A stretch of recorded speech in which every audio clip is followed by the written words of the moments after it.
Well, folks, a lot has changed since we last spoke. It would seem as though President Joseph Robinette Biden has managed to ward off the rebellion within his own party, which sought to overthrow him as president in a coup, a real coup. They wanted to take him out. They wanted to remove him as president, not just as the candidate in November, and replace him most likely with Kamala Harris, but it could have been anyone. But at the very least, he would have been replaced as president by Kamala Harris via the 25th Amendment or via his own resignation. And at his lowest point, his last two allies were his wife, Jill, and his crackhead son, Hunter. Those were the only two people, really, who seemed to have faith in him at one point last week. Over the weekend, and especially early in the week, on like Monday, Tuesday, Wednesday. But now here we are. It's a new week. We were told on Sunday there were some leaks saying, oh, Monday's going to be the day of reckoning. All hell's going to break loose. Biden is finished. And it turns out it was all a farce. The exact opposite happened. Monday rolls around and suddenly dissent within the Democratic Party has evaporated. The few folks who stuck their necks out and were the first to call for Biden's resignation now have egg on their face. They're on the wrong side of history. Even Democrats who were leaking that they were concerned about Biden, who think that he is demented and on death's door, those Democrats have said, you know what, it's too late. We already nominated the guy. We got to go through with this. You got to dance with the one you brought. And so it seems, much to the delight of Republicans everywhere, Joe Biden is going to be the candidate this fall. The Democrats are basically running a ham sandwich against Donald Trump. Even if they have to remove Biden via the 25th Amendment on January the 7th, once he's been inaugurated to a second term, it seems as though the Democratic Party is going to run with him this fall and just try and get through this election with the understanding, with their voters that, Biden can't be president. He is not mentally equipped to do this, because the media attacks on Biden, those can't just go away. They're not going to be so easily forgotten, because the media went so hard against Joe Biden. They did everything in their power to destroy him, and it appears that they were unsuccessful. I mean, what an indictment of the mainstream media that they're unable even to have an impact on the left, on liberal Democrats, who are their main constituency. Those are the people who still trust the media. Liberal Democrat voters and Democrat politicians.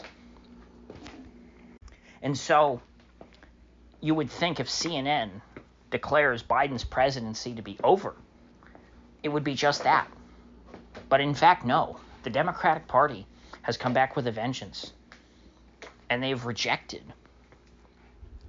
this, perhaps it would be wrong to call it a media-led coup, but I would say that the members of the media are the tip of the spear in this coup against Joe Biden.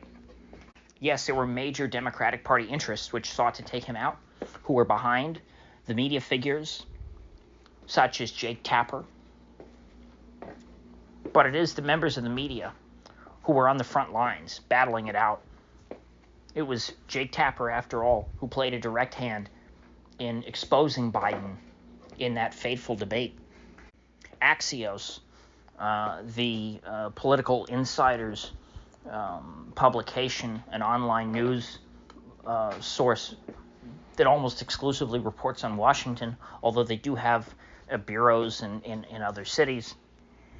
They have been leading the charge, and as of today, I mean, really still posting some very negative and unflattering articles about Biden, but even they are admitting that their sources tell them, yeah, it's over.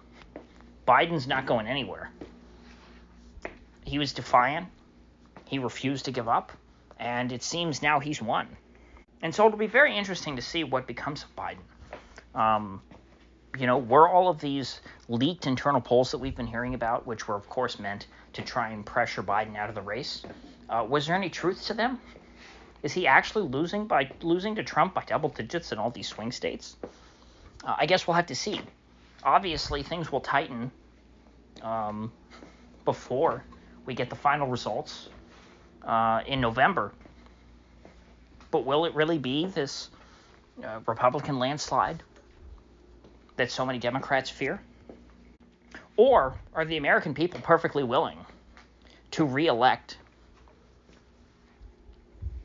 a demented fossil who's on death's door to be president for yet another 4 years after he's already demonstrated plainly that he can barely function as an ordinary human being? It's really quite puzzling, and we've never seen anything like it, truly. This is different from what happened with the likes of, Jack Kennedy or Franklin Roosevelt, where the media covered up their true health and their problems until after they were dead. In this case, they admitted, yes, Biden is in very bad shape.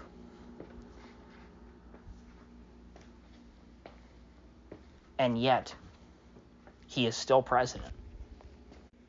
Everyone found out, really, about the FDR and JFK, their health problems, and, of course, Woodrow Wilson, the OG. The American people found out about all their problems long after they were dead. But in Biden's case, we actually know. We know completely. In fact, the media is running with the story that Biden might have Parkinson's. They're going further than even Republicans have speculated about in the past. And so I really wonder how they're going to reverse. I think it'll be quite the sight to see. To watch CNN backpedal on all this, to try and reverse themselves and say, actually, Biden is just fine. There's nothing wrong with him. Because, is there really any alternative? The entire media apparatus can't just keep reporting the truth about Biden's health from now until Election Day. They would be handing the election to Trump. They would be suppressing Democrat votes. And that's not their role in our society. So anyway, with that said, I will see you folks back here in the next one.